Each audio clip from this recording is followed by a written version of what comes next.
Hello guys, welcome to Riya channel. আজ তোমাদের সাথে একটি টমেটোর চাটনি শেয়ার করব।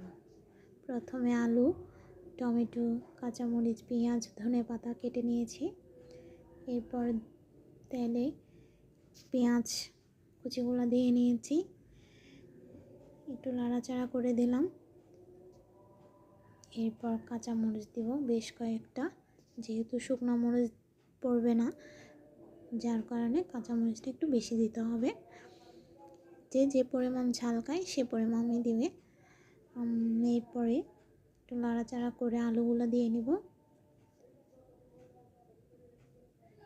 আলুগুলো একটু ভালোভাবে ভেজে নিতে হবে, না হয় আলুগুলো সিদ্ধ হবে না। যেহেতু টক পড়বে, টমেটো টক, ওই কারণে আলুগুলো সিদ্ধ হবে না। একটু বেশ কিছুক্ষণ নাড়াচাড়া করে নিতে হবে। এরপর ঢাকনাটা দিয়ে বসিয়ে নিয়েছি।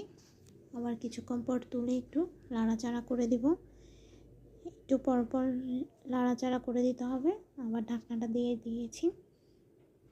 পাশে একটি মাছের রেসিপি রান্না করছিলাম, সেটাও তোমাদের সাথে একটু শেয়ার করলাম। এরপর আবার ঢাকনাটা তুলে একটু নাড়াচাড়া করে দিব। বেশ কিছুক্ষণ সিদ্ধ হয়ে যাওয়ার পরে হালকা, এরপর টমেটোগুলো দিয়ে নিব।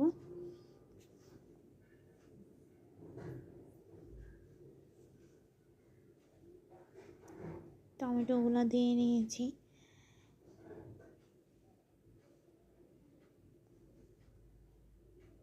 নাড়াচাড়া করে দিচ্ছি।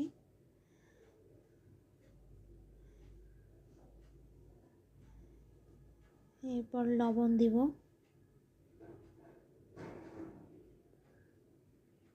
হলুদ গুঁড়ো,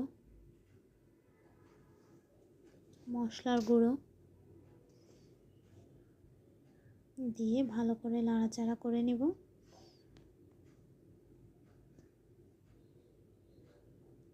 এরপর কষাতে দিয়ে দিব। ভালো করে নাড়াচাড়া করার পর কিছুক্ষণ কষাতে দিব। ঢাকনাটা দিয়ে নিচ্ছি। এবার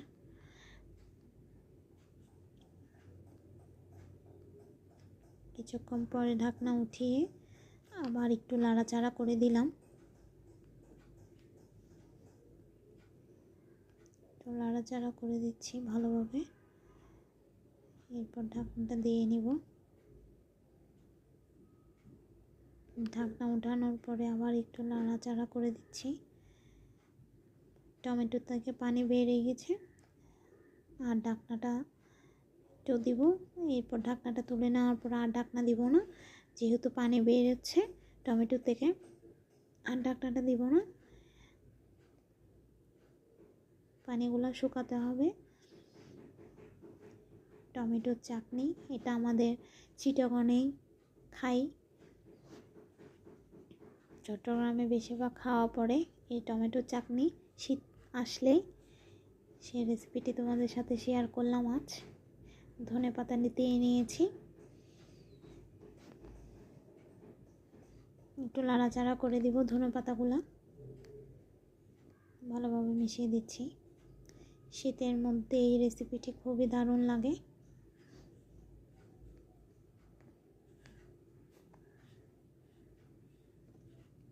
একটু নাড়াচাড়া করে দিলাম। এরপর আমি একটু টেস্ট করার জন্য নিয়ে নিব।